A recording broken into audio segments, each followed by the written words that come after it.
నేను నీ పిలుపు నాలో మారును గంగ ఆ పిలుపు కోరకు బ్రతికెదను నేను చేసేదా యేసయ్య నీ దివ్య సేవను చేసేదా యేసయ్య తండ్రి మీకు వందనాలు యేసయ్యా. ఇప్పుడు వరకు ఆరాధించి మీ నామాన్ని మహిమపరిచాం. సహవాసంలో ఉన్న ప్రాముఖ్యతల గురించి గత వారం మీరు మాట్లాడారు. ఈరోజు కూడా నాతో మాతో లైవ్లో వీక్షిస్తున్న పరిశుద్ధులతో పరిశుద్ధ సంఘంతో నీ ప్రియ పిల్లలతో మీ ఆలోచన మాకు అందించి మమ్మల్ని మీ కృపలో భద్రపరిచి మీరు ఆధారపడి సిద్ధపరచమని మీ మాటలు మా హృదయాల్లో పడకుండా ఆటంకపరుస్తున్న ప్రతి సాధారణ సంబంధమైన చీకటి క్రియల ప్రభావాన్ని నజరేయుడేసు నామములో తొలగిపోవాలని ఆజ్ఞాపిస్తూ నీ బిడ్డలందరినీ మీ రక్త ప్రోక్షణగా అప్పగిస్తూ యేసు నామములో అడుగుతున్నాము తండ్రి. ఆమేన్. మంచిది, దేవునికి మహిమ కలుగును గాక. సహవాసం అనేది జంతువులు చేయవు. అందుకే పోయినసారి చెప్పాను, మానవుడు నరుడు సంఘజీవి అని. హల్లెలూయా. అసలు ఈ సహవాసం ఎక్కడ ఆరంభమైంది అంటే దేవుని హృదయంలో ప్రారంభించబడింది, దేవుని మనసులో ప్రారంభించబడింది. ఎందుకు దేవుని మనసులో ప్రారంభించబడింది అంటే మొదట ఈ భూమి కానీ ఆకాశం కానీ లేదు. మనం ఈ భూమి ఆకాశం దేవుడు సృష్టించిన భూమి ఆకాశం ఉంది, కానీ అది దేవదూతల చేత నింపబడింది. ఆ దేవదూతలు దేవుని పోలికలో లేవు, ఆ దేవదూతలు దేవుని స్వరూపంలో లేవు. వాటికి 6 రెక్కలు ఉండేది. ఆ దేవదూతలు దేవుని స్వభావములు కలిగినవి కాదు. ఒక్క దేవదూతకు ఆధిక్యతను ప్రాధాన్యతనిస్తే ఆ దేవదూతను గురించి గత దినాల్లో మీ అందరికీ తెలుసు. తేజో నక్షత్రమా, వేకువ చుక్క, నువ్వు ఆకాశం నుండి ఎట్లు పడగొట్టబడుతుంది. మహోన్నతునితో నువ్వు సమానంగా ఉండాలనుకున్నావు. సభాపర్వతం మీద నువ్వు కూర్చున్నావు. నేను దేవుడి కంటే గొప్ప అనే ఆలోచనే మనసులో వచ్చింది. అందుకే దేవుడు వారిని తన్ని పడేస్తే దేవదూతలలో 3వ వంతులు నరకంలోకి తోయబడ్డాయి. హల్లెలూయా. మనసులోనే వచ్చింది. ఇప్పుడు కుమ్మరివాడు గొప్పనా, కుండ గొప్పనా? కుమ్మరివాడే గొప్ప. కుండ బాగుండొచ్చు, కానీ తయారు చేసినాడే గొప్ప. కానీ రూపింపబడినది రూపించిన వారితో వాదించడానికి అవకాశం ఉంటుందా?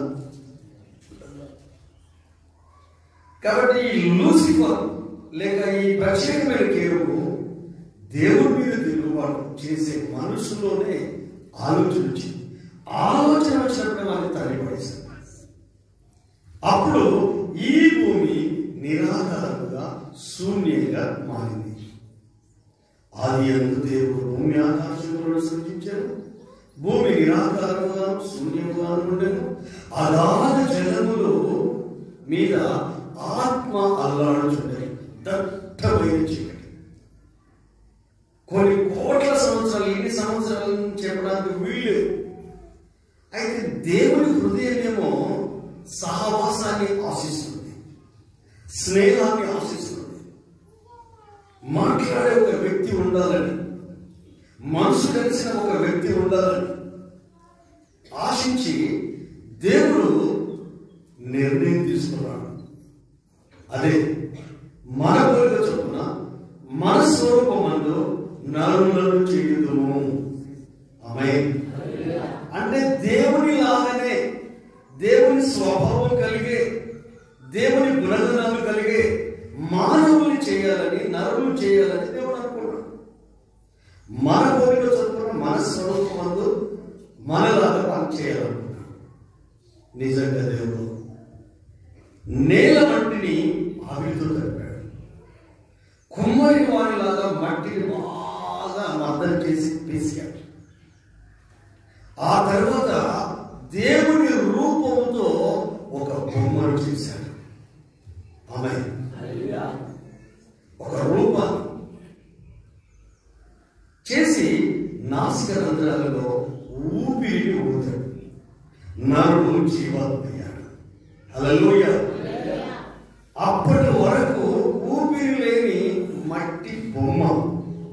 ఆ బొమ్మ దేవుని వలె, దేవునిలా, దేవుని పోలికలు. హల్లెలూయా. కుక్కకు పుట్టిన పిల్లలు సేమ్ కుక్కలాగే ఉంటాయి. చీమ పుట్టిన పిల్లలు సేమ్ చీమలాగే ఉంటాయి. ఒక ఆవు పుట్టిన పిల్లలు సేమ్ ఆవులాగే ఉంటాయి. హల్లెలూయా. అలాగే దేవుని పిల్లలు దేవునిలాగానే ఉంటారు. హల్లెలూయా. ఆ ఊపిరి లేని ఆ బొమ్మకు, దేవుని రూపంలో, దేవుని స్వరూపంలో ఉన్న ఆ బొమ్మకు ఆయన ఊపిరిని ఊదితే నరుడు జీవించు ప్రాణి, జీవించు ఆత్మయ్యాడు. హల్లెలూయా. మనకు పుట్టిన పిల్లలు మాట్లాడాలంటే ఎన్ని సంవత్సరాలలో పిల్లలు మాట్లాడతారు? అమ్మ, తాత అని ఎన్ని సంవత్సరాల సామాన్యంగా మాటలు వస్తాయి? సామాన్యంగా ఓకే. కానీ ఆదాము డైరెక్ట్ మాట్లాడుతున్నాడు. హల్లెలూయా. ఎందుకంటే ఆదాముకు భాగ్యం లేదు. తల్లి గర్భంలో 9 మాసాలు ఉండే అవకాశం లేదు. దేవుడు డైరెక్ట్ చేశాడు. దేవుడికి ఉన్న దైవిక జ్ఞానం అందుకుంది, దేవుడికి ఉన్న అధికారం అందుకుంది. అందుకనే 8వ అధ్యాయం కీర్తనలో చదవాల్సిన అవసరం లేదు. నరుని జ్ఞాపకము చేసుకున్నట్టు వాడు ఏ పాటి వాడు, నీవు కలగజేసిన సూర్య నక్షత్రములను చూడగా నరుని దర్శించుటకు వాడు ఏ పాటి వాడు. కానీ ఎడ్లన్నింటినీ, గొర్రెలన్నింటినీ సమస్తము అతని పాదముల కింద ఉంచాడు. దేవుని కంటే కొంచెం తక్కువ వానిగా చేశాడు. హల్లెలూయా. అందుకే మనిషి యొక్క జీవితం, నరుడు, మానవుడు ఒక ప్రత్యేకమైన వ్యక్తి. మన విలువ మనకు తెలియదు, కానీ దేవుని దృష్టిలో మన విలువ గొప్పది. మనకు మనం విలువించుకోము, కానీ దేవుడు మనకు విలువిస్తాడు. మనల్ని మనం తక్కువ చేసుకుంటాం, కానీ ఆయన ఎప్పుడు నేను ఆయన తక్కువ చేస్తాను. ఎందుకు? నేను ఆయన రూపం. అందుకే నేతలు యాకోబు భక్తుడు అంటాడు, యాకోబు గ్రంథంలో చదవాల్సిన అవసరం లేదు, పోలికన ఉన్న మనిషిని నీవు శపిస్తావు, దీవిస్తావు, ఒకే నవ్వుతావు. హల్లెలూయా. కులం ఏదైనా, మతం ఏదైనా, జాతి ఏదైనా, వర్గం ఏదైనా, ప్రాంతం ఏదైనా, భాష ఏదైనా, పుట్టిన ప్రతి మనిషి దేవుని పోలిక, దేవుని స్వరూపం. ఆ స్వరూపంలో ఉన్న ఈ ఆదాముతో సాయంత్రకాలము చల్లపూట దేవుడు అతన్ని కలుసుకొని మాట్లాడేవాడు, సంభాషించేవాడు, సహవాసం చేసేవాడు. ఆ కొద్ది గంటలైనా, కొద్ది నిమిషాలైనా ఆదాముకు చాలా సంతోషం అనిపించేది. ఇటు దేవునికి కూడా చాలా సంతోషం అనిపించింది. హల్లెలూయా. ఉదాహరణకు మన పిల్లలు మన కళ్ళ ముందే వాళ్ళు ఎదుగుతూ ఉంటే తల్లి తబ్బింపు చెంది, తండ్రి హోందాతనం ప్రకటిస్తుంది. నా పిల్లలు నాలాగా దినదినము ఎదుగుతూ ఉన్నారు. హల్లెలూయా. ఇప్పుడు ఎదిగిన కొడుకున్నాడు అనుకో, తండ్రి తల్లి కలిసి, తండ్రి కొడుకు కలిసి ఒకవేళ షెడ్ లేదనుకో, కొడుకు షెడ్ వేసుకుని వెళ్ళిపోవచ్చు. హల్లెలూయా. ఎన్నో ఫెసిలిటీస్ ఉన్నాయి. మాట తీరు కానీ, పద్ధతి కానీ, స్వభావం కానీ, ఆ తండ్రి గుణగణాలను పుణిపుచ్చుకొని ఉంటారు. వాళ్ళు నడిచే విధానం కానీ, పిల్లలు తల్లిదండ్రుల స్వభావాన్ని పుణిపుచ్చుకుంటారు. వాళ్ళ గుణగణాలు స్వతహాగా వాళ్ళకు వచ్చేసాయి. అలాగే పరలోకమందున్న దేవుడు ఆదామును నిర్మించిన తర్వాత ఆదాముతో సహవాసం చేశాడు, మాట్లాడడం ప్రారంభించాడు. పేరు తెలిసి ఉంటే సరిపోదు, పరిచయం అయితే సరిపోదు, కానీ కొద్ది సమయం వెచ్చించి కలిసి మాట్లాడుకోవడం ద్వారా ఇన్నర్ సైడ్ మన బంధము బలం పొందుకుంటుంది, ఇష్టాలు తెలుస్తాయి. అప్పుడు హృదయాలు పెనవేసుకోవడానికి అవకాశం ఉంటుంది. అలాగే ఆ తండ్రి ఇష్టము కుమారునికి తెలుస్తుంది, కుమారుని ఇష్టము తండ్రికి తెలుస్తుంది. అందుకే ఆదామట తన దగ్గరకు వచ్చిన ప్రతి దానికి పేరు పెట్టాడట. బాబు అన్న పేరు ఎంతమంది లేవు. బాబు అంటే మగ పిల్లవాడు, దాని అంత పేరు కాదు. పాప అంటే ఆడపిల్ల అన్నాడు. మీరు అడుగుతారు కదా బాబా బాబా. హల్లెలూయా. కానీ ఆదాము ప్రతి పక్షికి ప్రతి జంతువుకు పేరు పెట్టాడు. ఆ పేర్లను చూస్తే ఏదైనా పెట్టిన పేరు పెట్టినట్టు ఉంటుంది. నా పేరు యోహాన్ అండి, మా మేనత్త గారు పెట్టారు నా పేరు. మా ఇంట్లో ఉన్న వాళ్ళందరి పేర్లు సారయ్య, సమక్క, సోమయ్య, మా అన్నల పేర్లు, అక్కడి పేరు. మేము పచ్చి. నేను మా అమ్మ గర్భంలో ఉన్నప్పుడు మా అమ్మ బ్యాప్టిజం తీసుకుంది హైదరాబాద్ రెడీస్ నా పెళ్లి. కాబట్టి మా మేనత్త గారు ఏం చేశారంటే నేను పుట్టిన వెంటనే యోహాన్ అని పేరు నామకరణం చేశాను. నేను 5వ తరగతి ముగించుకొని 6th క్లాస్కు వెళ్ళేటప్పుడు నేనేం చేశాను, యోను మోలేసి మోహన్ అనే పేరుతో సెలవమయ్యాను. ఎందుకంటే నాకేం కాన్సెప్ట్ వస్తలేవు, డబ్బులు వస్తలేవు స్కూల్లో అని ఏం చేశాను, మోహన్ అని పేరు పెట్టుకున్నాను. ఇప్పుడు అంతా Aadhaar card, passport, ration card, pan card, bank card అంతా ఇళ్ళలో మోహన్ అనే ఉంటుంది. హల్లెలూయా. అది మార్చుకోవాలంటే పెద్ద ప్రాసెసింగ్, కోర్టుకు పోవాలి, ఇది చేయాలి మొత్తం మీద. హల్లెలూయా. మోహన్ అని పేరు పెట్టుకున్నాను. ఎందుకు? కాలర్షిప్ వస్తుంది. తర్వాత ఈ మధ్య కాలంలో నా పేరు పక్కకు బిల్లును తొలగించుకున్నాను. తొలగించుకోవడానికి 2 కారణాలు. ఒకటేమో ఎవరు చూసినా యోహాన్ యోహాన్ యోహాన్. ఇప్పుడు వరంగల్ పాస్టర్ పేరు యోహాన్, మన వరంగల్లో సంఘ పెద్ద పేరు కూడా యోహాన్, మీదిగడలో సేవ చేస్తున్న తమ్ముడు పేరు యోహాన్. మరి ఎంతమంది యోహాన్ అంటే? తర్వాత ఫస్ట్ దేవుడు కుమారుడు ఇచ్చినప్పుడు ఆ కుమారుడు పెద్ద పాస్టర్ గారి పేరు పెట్టాడు, బిల్ సపరేట్గా పేరు పెట్టాడు. ఈ అంత పెద్ద పేరు తొలగించుకోలేమని యోహాన్ పక్కకు బిల్ అని పెట్టుకుని బిల్ యోహాన్ అంటే ఇప్పుడు అందరికీ తెలుస్తాను. యోహాన్ పాస్టర్ అంటే ఏ యోహాన్ పాస్టర్? వాళ్ళ ఫోన్లో యోహాన్ పాస్టర్, యోహాన్ పాస్టర్ ఫోన్ నెంబర్ ఫీడ్ చేసుకున్నారు. కొంతమంది ఎవరు ఫోన్ చేశాడు నాకు వస్తుంది, పాస్టర్ అయితే మీరు ఇంటికి రావాలంటే వెంటనే ఫోన్ చేసి మీరు ఇంటికి రావాలి. వాళ్ళు ఎవరు? అమ్మ మీరు ఎక్కడ, మీరు ఎవరు, మీ పేరేంటి? అయ్యా మీరు ఉర్స్ పాస్టర్ కదా. అమ్మ నేను ఉర్స్ పాస్టర్ కదా. హల్లెలూయా.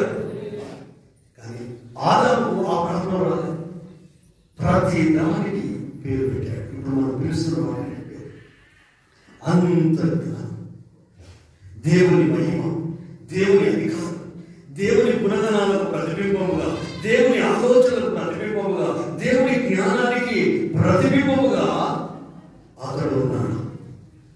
అతన్ని బట్టి ముడిసిపోతున్నాడు దేవుడు, కలిసి మాట్లాడుతూ ఉన్నాడు తండ్రి. ఆమేన్. కొంతమంది తల్లిదండ్రులు ఉన్నారు, వాళ్ళు డ్యూటీకి వెళ్తారు.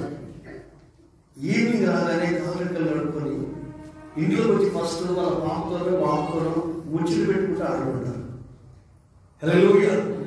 ఇంట్లోకి రావడంతోనే కాలరెక్కలు ఫస్ట్ బాబులో బాబు దగ్గరికి వెళ్తారు. వెళ్ళి కాసేపు వాళ్ళతో ఆడుకొని ముచ్చులు, ఆ ఆనందం వేరే. ఎందుకంటే వాళ్ళు మీ పిల్లలు కదా, మీరు కన్నారు కదా. వాళ్ళతో ఎంజాయ్ చేస్తారు, వాళ్ళతో హ్యాపీగా ఉంటారు, వాళ్ళతో ఆటలు ఆడుకుంటారు. వాళ్ళు గుడి గుడి మాటలు నచ్చి మాట్లాడి వాళ్ళు మాట్లాడుతుంటారంటే హ్యాపీ అనిపిస్తుంటారు. అది కోట్లు ఇచ్చిన దొరకదు, అది డబ్బుకు ఈ లోకానికి సంబంధించింది కాదు.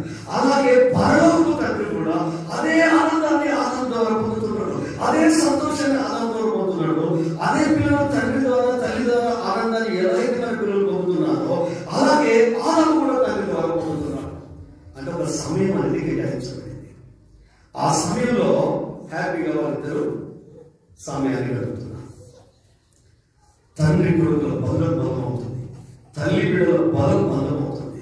హృదయంలో ఒక మోరల్ సపోర్ట్ వస్తుంది.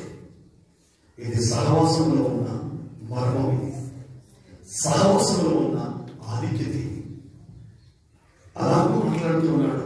కొంతకాలం అయింది. ఈ జంతువులు ఈవినింగ్ గుహలోకి వెళ్ళిపోతారు. అప్పటి వరకు వాటితో ఆడుకుంటున్నాడు. వాటి నోరు మాటలు రావు, అవి మాట్లాడలేదు. కాకపోతే తన మాటలు అర్థం చేసుకొని ఏం చేయమన్నా చేస్తుంది. కూర్చోమంటే కూర్చున్నాయి, నిలబడుతున్నాయి. ఆ సర్పసుడు ఏ విధంగా అన్నింటినీ కంట్రోల్ చేసి ఏం చేయమంటది చేయగలుగుతున్నది. కానీ నోరున్న మాట్లాడగలిగిన ఆదాము మళ్ళీ సాయంకాలం దాకా, ఉదయం కానీ సాయంకాలం కానీ ఆయన వచ్చినప్పుడు మాత్రమే కాసేపు హ్యాపీగా అనిపిస్తుంది. ఆ తర్వాత మిగతా టైంలో బోర్ ఫీల్ అవుతున్నాడు. అంత మాత్రమే కాకుండా ఇంకేం జరుగుతుందంటే ఈవినింగ్ కాగానే ఈ గృహకి వెళ్ళిపోతున్న ఈ జంతువులన్నీ ఒక్కడే మిగిలిపోయాడు. ఒంటరిగా ఉండిపోయాడు. మాట్లాడే వ్యక్తి తోడు లేడు. కొన్నిసార్లు మాట్లాడే వ్యక్తి మనం తోడుగా ఉంటే ధైర్యం ఉంటుంది, నెమ్మది ఉంటుంది.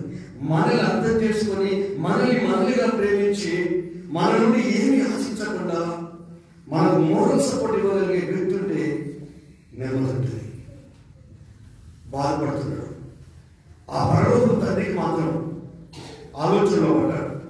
ఎన్ని చేయగలిగిన దేవుడు మొదటి దినం నుండి 6 దినాల వరకు అన్ని చేసి మంచిది మంచిది మంచిది మంచిది మంచిది అని చెప్పిన ఆ దేవుడే ఆదాము చూసిన తర్వాత ఆయన ఆలోచన మార్చుకొని నరుడు ఒంటరిగా ఉండుట మంచిది కాదు, అతనికి సాటి అయిన సహాయం కావాలి.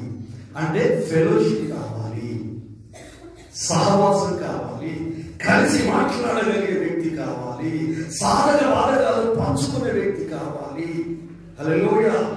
ఈ శరీర అవసరతలు తీర్చడం కాదు, భౌతిక అవసరతలు తీర్చడం కొరకు కాదు. అందుకని వివాహం చేసేటప్పుడు దైవం ఏమంటారు, వీటిని శరీర కోరికల నిమిత్తమే కాకుండా వివాహం అనేది ఇది ఒక ఆత్మ అనుబంధం, ఇది ఒకరికొకరు మోరల్ సపోర్ట్. కలిమిలో లేమిలో దుఃఖంలో బాధలో అన్ని కీడులో మేలు అన్ని రకాలలో మోరల్ సపోర్ట్ ఇవ్వడం అన్నట్టు. ఈ వివాహాన్ని శరీర కోరికలకు ఆధారముగా చేసుకోవడానికి కాకుండా వాళ్ళ మనసులు, వాళ్ళ హృదయాలు, వాళ్ళ భావాలు, వాళ్ళ ఆలోచనలు, వాళ్ళ తలంపులు ఒకటిగా ఉండాలి. 2 శరీరాలు భార్య భర్త కానీ మెదడు ఒకటే ఉండాలి.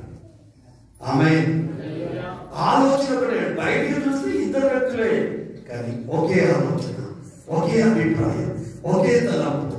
అప్పుడే ఆ కాపురం కానీ ఆ ఇల్లు కానీ ఆ గృహం కానీ చూడముచ్చటగా ఉంటుంది. భర్త భావాలు భర్తే, భార్య భావాలు భార్యే, భర్తతో భర్తది, భార్యతో భార్యది. ఏం జరుగుతుంది? ఆత్మీయంగా గ్యాప్ ఏర్పడుతుంది. భార్య ఉన్నా భర్త ఉన్నా ఫ్యామిలీ ఉన్నా లోన్లీనెస్, ఒంటరితనం అనే భావన ఎదలోతుల్లోకి దిగిపోయి నేను ఒంటరిదాన్ని, నేను ఒంటరివాడిని. వివాహం చేసుకున్నాను కానీ నేను ఒంటరిదాన్ని, వివాహం చేసుకున్నాను కానీ నేను ఒంటరివాడిని. నాకు 4 పిల్లలు ఉన్నారు కానీ మేము ఒంటరి వాళ్ళమే తల్లిదండ్రులము. మాకు తల్లిదండ్రులు ఉన్నారు కానీ పిల్లల పైన మేము ఒంటరి వాళ్ళు. ఎందుకు? ఆలోచనలు వేరు, అభిప్రాయాలు వేరు, నిర్ణయాలు వేరు, తలంపులు వేరు, ఉద్దేశాలు వేరు, ఊహలు వేరు. ఎఫెసీ గ్రంథకర్త చెప్తాడు, భూమి మీద ఉన్న ప్రతి కుటుంబం అని పిలువబడుతున్న ప్రతి కుటుంబం దేవుని ఎదుట బలపరచబడినట్లుగా. చూద్దాం ఒక మాట. ఎఫెసీ రాసిన పత్రిక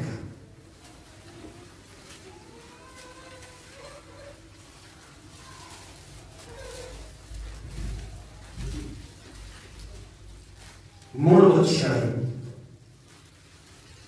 14వ వచనం నుండి చదువుకుందాం.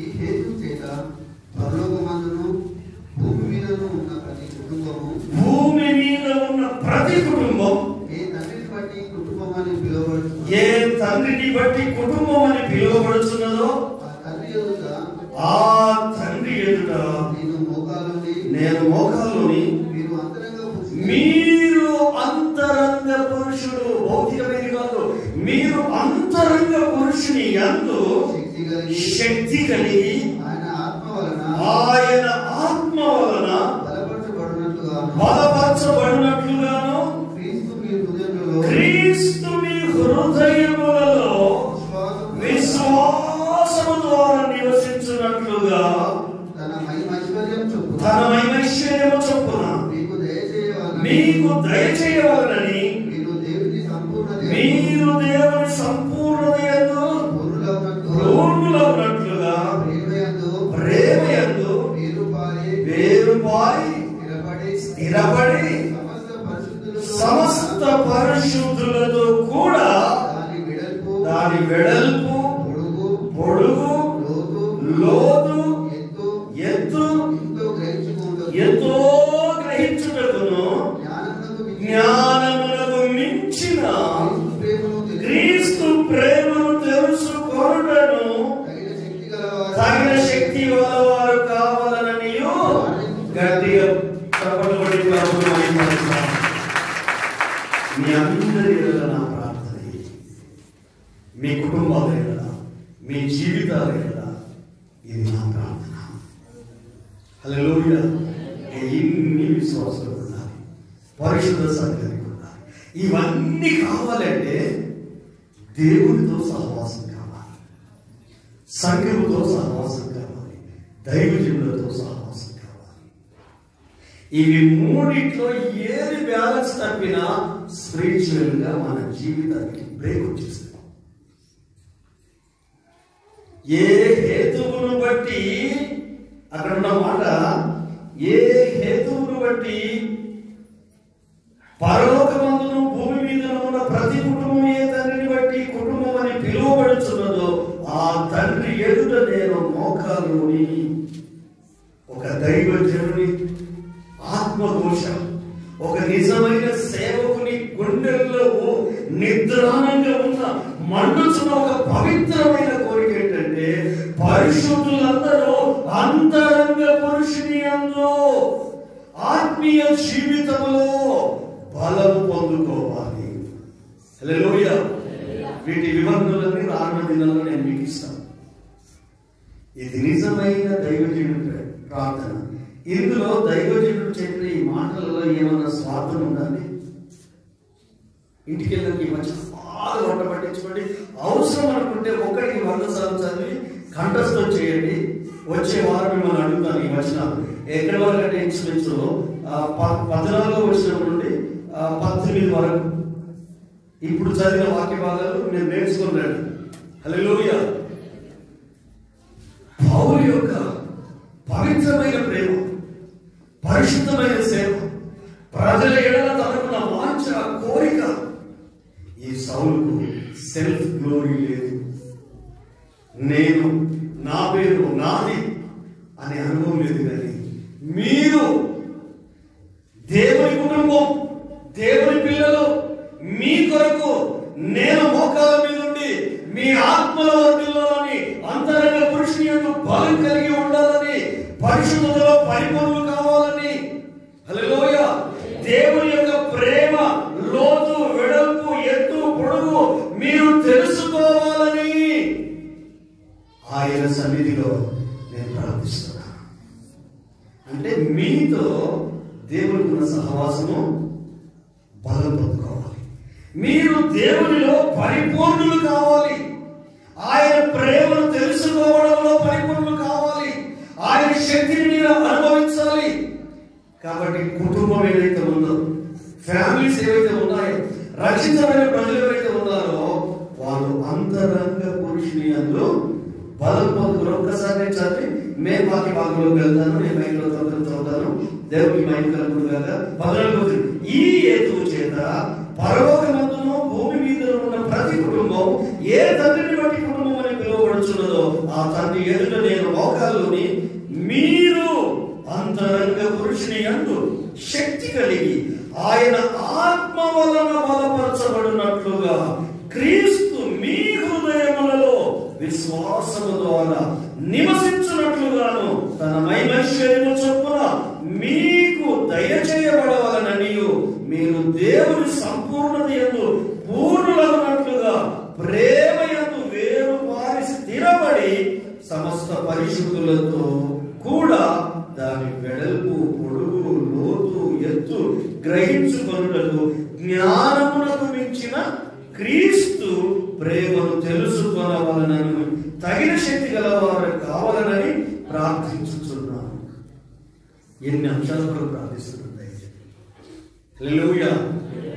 ఏమంటాడు తెలుసా? మీ కుటుంబాల కొరకు ప్రార్థిస్తున్నాను. ఎందుకు ప్రార్థిస్తున్నాడు? నెంబర్ 1, నువ్వు అంతరంగ పురుషుని శక్తి కలిగి ఉండాలి. నెంబర్ 2, దేవుని ఆత్మ వలన బలపరచబడాలి. నెంబర్ 3, క్రీస్తు మీ హృదయంలో విశ్వాసం ద్వారా నివసించాలి. నెంబర్ 4, తన మహిమైశ్వర్యం చొప్పున ఆయన మహిమ మీకు దయచేయాలి. నెంబర్ 5, దేవుని సంపూర్ణత యందు మీరు పూర్ణులు కావాలి. నెంబర్ 6, ప్రేమ యందు వేరుపాడి స్థిరపరచబడాలి. నెంబర్ 7, సమస్త పరిశుద్ధులతో కూడా సహవాసములు కొనసాగి ప్రేమలో ఉన్న పొడుగు, వెడల్పు, లోతు, ఎత్తు గ్రహించాలి. ఆ జ్ఞానం దేవుడు మీకు ఇవ్వాలి. ఆ జ్ఞానానికి మించిన ప్రేమ మీకు కావాలి. ఆ ప్రేమలో ఉన్న శక్తిని మీరు పొందుకోవాలని మీకు ప్రార్థన చేస్తున్నాను. ట్రూ సర్వెంట్ ఆఫ్ గాడ్, ఒక నిజమైన దైవ జనుని గుండెల్లో నిద్రాణంగా ఉంటున్న మండుతున్న ఒక బర్ని. ఇలాంటి అనుభవాలు ఉన్న వాళ్ళే నిజమైన సేవకులు. హల్లెలూయా. వాళ్ళు మీ సొత్తులు కోరద్దు, వాళ్ళు మీ ఆత్మీయ జీవితాన్ని కోరాలి. హల్లెలూయా. బ్రతుకు మూలముగానైనా చావు మూలముగానైనా యేసయ్య నామానికే మహిమ రావాలి. మనం చేసే ప్రతి క్రియ ద్వారా దేవునికి మహిమ రావాలి. హల్లెలూయా. ఆదాము కంగారు పడ్డాడు. దేవుడు ఇంత సహవాసాన్ని ఇచ్చాడు, ఇంత అధికారాన్ని ఇచ్చాడు, ఇంత హోదాన్ని ఇచ్చాడు, ఇంత ఔన్నత్యాన్ని ఇచ్చాడు. ఆదాము కోరుకుంటే దొరకలేదండి. ఆదాము ఇష్టపడితే దొరకలేదు. దేవుడు అనుకున్నాడు, ఫలానా ప్లేస్ లో ఉన్న మట్టిని నీళ్ళతో తడుపుతాను, ఆ మట్టిని నా రూపంలో మార్చుకుంటాను, నాలో ఉన్న ఊపిరిని ఆ మట్టిలోకి ఊదుతాను, ఆ బొమ్మలోకి. అప్పుడు అతడు జీవాత్మ అవుతాడు. అతనికి నా మహిమ ప్రభావాలు కిరీటంగా ధరింపజేస్తాను, నాకున్న అధికారం అతనికి ఇస్తాను, నాకున్న జ్ఞానాన్ని నాకు ఇస్తాను. మరి ఆదాము అతిశయింపబడడానికి వీలుందా అండి? ఆదాము హెచ్చించుకోవడానికి వీలుందా?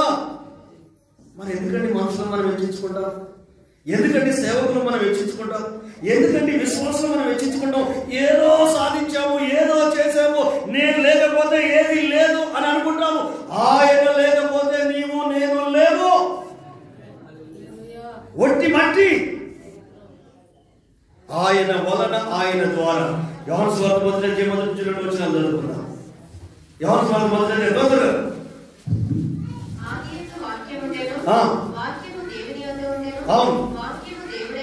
అవును,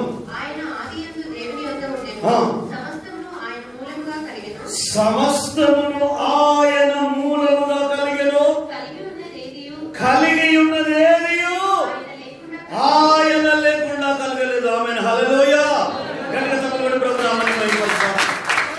సమస్తం ఆయన మూలంగా కలిగింది, ఆయన లేకుండా ఏది కలగలేదు. కలిగి ఉన్నది ఏది? ఆదామును దేవుడే చేశాడు. దేవుడే ఆదామును చేయాలని ఆయనకు అనిపించింది. ఒక సహవాసం నాకు కావాలి, మాట్లాడే వ్యక్తి నాకు కావాలి. దేవదూతలు మాట్లాడలేవు, ఎందుకంటే 24 గంటలు పరిశుద్ధుడైన నన్ను ఆరాధిస్తాయి.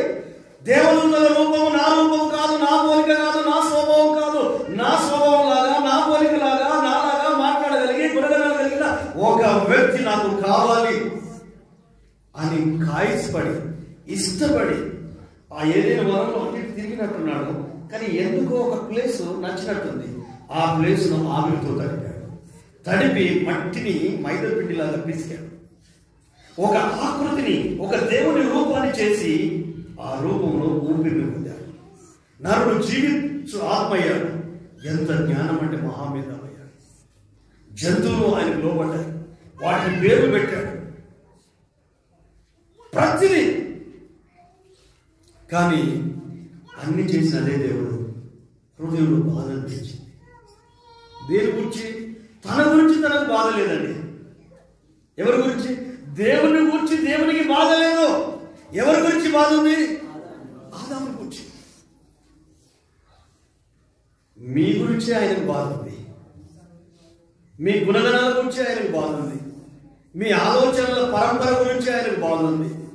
ఇన్ని చేశాను ఏంటి మనిషి నాతో సహవాసం చేయడం, నా ఆలోచనలకు, నా తలంపులకు, నా ఊహలకు, నా ఉద్దేశాలకు అనుగుణంగా ఇతని బ్రతకలేదేంటి, ఇతని కుటుంబం లేదేంటి అని దేవుడు కంగారు పడుతున్నాడు. నీ ఎడల బాధపడుతున్నాడు. నీ ఎడల ఒంటరిగా ఉన్నాడు. బాధపడుతుంటే గాఢ నిద్ర కలిగేసి ఒక పక్కటెముకను తీసి, ఫస్ట్ డాక్టర్ దేవుడే, ఫస్ట్ ఆపరేషన్ దేవుడే. హల్లెలూయా. ఫస్ట్ అనస్థెటిక్ ఇంజెక్షన్ ఇచ్చింది దేవుడే, మత్తు ఇంజెక్షన్. హల్లెలూయా. ఎముకను తీశాడు, ఆ ఎముకకు రూపాన్ని ఏర్పాటు చేశాడు. ఆ రూపం చక్కటి ఆకృతి. అంటే ఆదాము దగ్గరికి తీసుకొస్తే పాట వస్తుంది, కవిత్వం వస్తుంది. మనడు చాలా మురిసిపోతున్నాడు, మైమర్చిపోతున్నాడు. హల్లెలూయా. ఎముకలలో ఎముక, మాంసములో మాంసము, ఇది నరులలో నుండి తీయబడింది కనుక నారి. ఈ గ్రహింపు ఎక్కడి నుంచి వచ్చింది? దేవుడు చెప్పాడా, ఒరే నీకు నిద్ర పుచ్చాడరా, నీ ఎముకలు తీశాడరా, స్త్రీనిగా మార్చాడరా అని చెప్పాడు ఆదాముకు? ఎలా తెలిసింది? ఆత్మీయులకు అన్ని అర్థమవుతాయి, దేవుడితో ఉన్న వారికి అర్థమవుతాయి, వాక్యంతో ఉన్న వారికి అర్థమవుతాయి, ఆత్మ సంబంధమైన విషయాల మీద మైండ్ ఉండే వాళ్ళకి అర్థమవుతాయి, ఆత్మ సంబంధమైన విషయాలు గ్రహించే వారికి అర్థమవుతాయి. మనం పొందింది లౌకిక ఆత్మను కాదు, లోక సంబంధమైన ఆత్మను కాదు, సంఘస్థుల ఆత్మను కాదు, సేవకుల ఆత్మను కాదు, బంధువుల ఆత్మను కాదు, భార్య నుండి వచ్చిన ఆత్మను కాదు, భర్త నుండి వచ్చిన ఆత్మను కాదు, డబ్బు నుండి వచ్చిన ఆత్మను కాదు, ఈ లోకం నుండి వచ్చిన ఆత్మను కాదు. కొరింథీయులకు రాసిన పత్రికలో ఉంటుంది, మనము లౌకిక ఆత్మను పొందలేదు, దేవుని యొద్ద నుండి వచ్చిన ఆత్మను పొందాము కనుక అన్ని మనం గ్రహిస్తాము. మరి ఎందుకు గ్రహించట్లేదు మనం? లేదా నీ లోపల పరిశుద్ధాత్మ దేవుడు అభిషేకం నీ లోపల లేదా? ఆత్మనుభవాలు నీకు లేదా? దేవునితో నువ్వు సహవాసం చేయట్లేదా? దైవ సన్నిధి నిన్ను కమ్ముకోవట్లేదా? ఆయన సన్నిధిలో వాక్యానుసారంగా జీవిస్తూ నువ్వు ముందుకు వెళ్ళట్లేదా? ఆదాముకు అర్థమైంది. ఏమర్థమైంది? ఇది నా ఎముక, ఇది నా మాంసం, నా నుండి తీయబడింది, ఈ నాయి. హల్లెలూయా. గట్టిగా చెప్పబడి ప్రభునామమున హల్లెలూయా. ఏమని వర్ణింతును ప్రేమలో ఏలై పారెనే నా గుండెలోన, ఏమని వర్ణింతు నీ ప్రేమలో.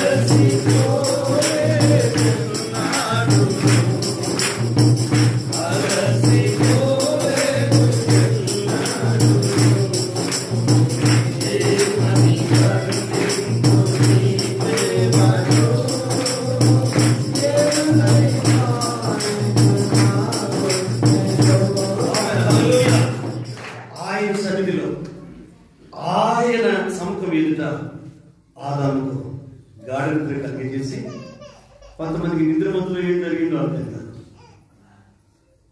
ఇతడు నిద్రమత్తులో ఉన్నా, నొప్పి ఉన్నా, బాధ ఉన్నా, తన లైఫ్లో ఏం జరిగిందో గుర్తించాడు. హల్లెలూయా. నీకు ఎన్ని ఉన్నా నీ లైఫ్లో దేవుడు ఏం చేశాడో గుర్తించాలి. యేసయ్య నీ జీవితంలో, నీ కుటుంబంలో ఏం చేశాడో గుర్తించాలి.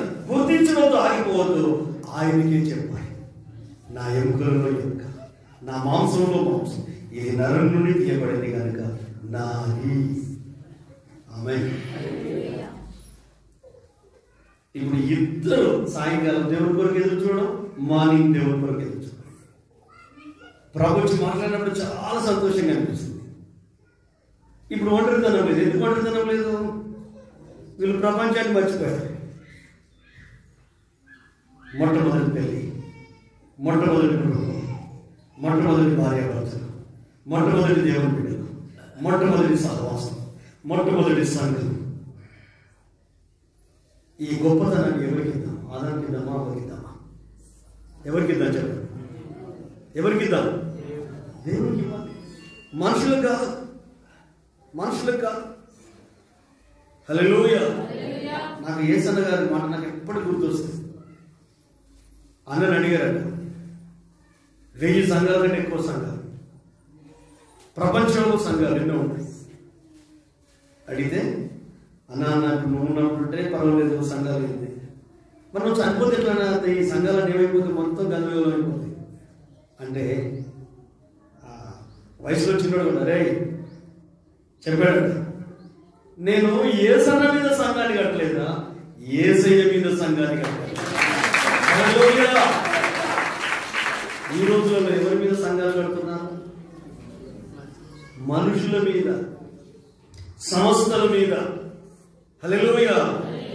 వాక్కు మీద కడితే పాస్టర్లు ఉన్నా లేకున్నా, ఈరోజు పాస్టర్లు ఉన్నారండి. పాత నిబంధనలో పాస్టర్లు ఎక్కడ ఉన్నారు? యాకోబుకు ఏ పాస్టర్ ఉన్నాడు? అబ్రహాంకు ఏ పాస్టర్ ఉన్నాడు? ఇస్సాకుకు ఏ పాస్టర్ ఉన్నాడు? ఏ సంఘం ఉంది? ఏ సహవాసం ఉంది? హల్లెలూయా. ప్రభువులో నిలబడలేదా? దేవాది దేవుడు ఎవరితో మాట్లాడినా, ఎవరిని పరిచయం చేసుకున్నా, నేను అబ్రహాము దేవుడను, యాకోబు దేవుడను, ఇస్సాకు దేవుడని తాను కనపరుచుకోలేదా? ఇన్ని ఫెసిలిటీస్ ఉన్నా వాళ్ళకు ఉన్నంత విశ్వాసం మనకు లేదు ఈరోజు. వాళ్ళలాగా మనం నిలబడలేదు ఈరోజు. ఆ మాట నాకు ఎప్పటికీ గుర్తొస్తుంది. అదే నాకు ఇంటెన్షన్. ప్రభు నేను ఎప్పుడు నా మీద కానీ నా కుటుంబం మీద కానీ ఒక్క విశ్వాసం కూడా తట్టుకోదు. నేను మాట్లాడగలుగుతాను, వాక్చాతుర్యం నాకు ఉంది, తీయని మాటలు మాట్లాడతాను. అలాగ నేను మాట్లాడితే 24 గంటల పెద్ద గుంపె నా ఇంటి చుట్టూ తిరుగుతాయి. ఉంది నాకు ఆ సామాన్. కానీ నన్ను దాని కొరకు పిలువలేసయ్యా, మిమ్మల్ని నాకు అప్పగించాను. హల్లెలూయా. సంఘం అంటే యేసయ్య భార్య. హల్లెలూయా. ఆయనే ప్రధాన కాపరి. జస్ట్ నేను మీకు సంఘానికి కాపరి, కస్టోడియన్స్ లాగా. తోడేలు వచ్చినా, సింహం వచ్చినా దావీదు ఎలాగైతే ఎదుర్కొంటాడో అలాగూ దేవుడు నాకు అప్పగించిన గొర్రెలు నేను కాపాడే బాధ్యతను దేవుడు ఇచ్చాడు. దాని విషయంలో యథార్థంగా, నిజాయితీగా, ఏం ఆశించకుండా పరలోకం కొరకు తన పెళ్లి కుమార్తెను నేను సిద్ధపరిచి రేపు పొద్దున మధ్యాహ్నం చూశాను, అయ్యా ఇదిగో నన్ను నమ్మి నువ్వు నాకు అప్పగించిన నీ వధువు, నీ భార్య, అయ్యా నీ అంత చేయకపోయినా కొద్ది గొప్ప చేశాను, నీ కృప చేత కేవలం అని ఆయనకు అప్పగించేటట్టు ఉండాలి. హల్లెలూయా. అంతే తప్ప వేరే ఆలోచన నాకు లేదు, వేరే తలంపు నాకు లేదు. బైబిల్ చెప్తుంది 28 వచనంలో, అపోస్తలుల కార్యం 28 వచనం చదువుతాం. సహవాసంలో ఉన్న గొప్పతనాన్ని మనం ధ్యానిస్తున్నాం. సహవాసం ఎలా ప్రారంభించబడింది, సహవాసం ఎలా బలం పొందుతుంది. దేవుడు తన స్వరక్తమిచ్చి సంపాదించిన తన సంఘమును కాయుటకు పరిశుద్ధాత్మ మిమ్మల్ని దేనియందు అధ్యక్షులుగా ఉంచెను. ఆ యావత్ మందను గూర్చియు మీ మట్టుకు మిమ్మల్ని గూర్చియు జాగ్రత్తగా ఉండుడి. సంఘ బిడ్డలకు ఏం చెప్తున్నాడు పరిశుద్ధుడైన పౌలు? మీరు క్రీస్తు మిమ్మల్ని రక్తమిచ్చి కొనుక్కున్నాడు, సంపాదించుకున్నాడు. హల్లెలూయా. కాబట్టి మీ మట్టుకు మీరు